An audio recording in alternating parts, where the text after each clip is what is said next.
লট শব্দটির অর্থ ভাগ্য। এই ভাগ্যই নাকি রাতারাতি কাউকে বড়লোক করে দেয়।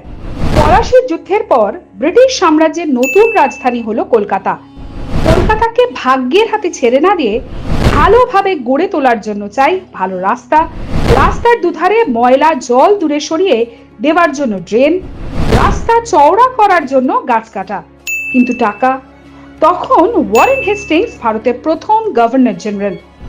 1784 সালে তৈরি হয় এদেশের প্রথম লটারি কোম্পানি।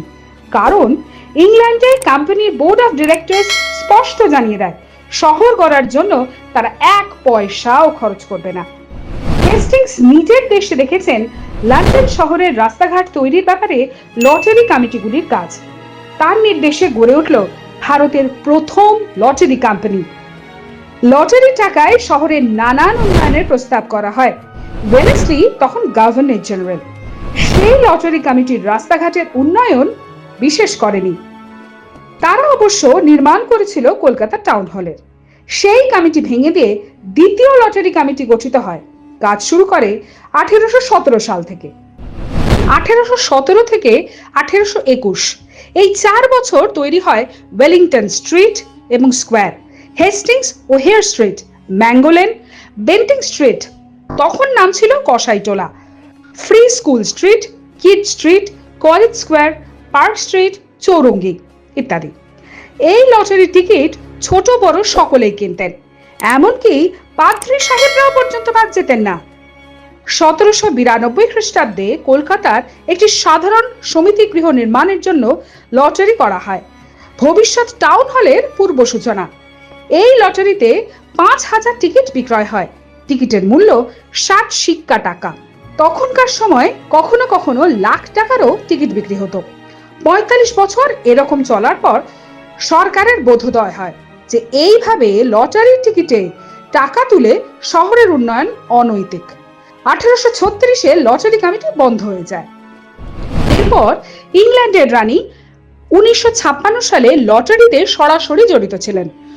1959 সালে একটি ড্র অনুষ্ঠিত হয়েছিল, যেখানে 10,000 পুরস্কার ভাগ্যবান বিজয়ীদের মধ্যে বিতরণ করা হয়েছিল। রানী নিজেই বিজয়ী বলগুলি বেছে নিয়েছিলেন। লটারির প্রবণতা ফ্রান্সেও দেখা যায়। শহর এবং ছোট দলগুলি কাঠামো পুনর্নির্মাণের জন্য তহবিল সংরক্ষণের জন্য লটারির আয়োজন করে।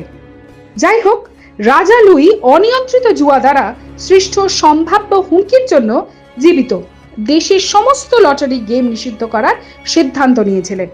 তাদের পরিবর্তে একটি জাতীয় লোটো দিয়েছিলেন।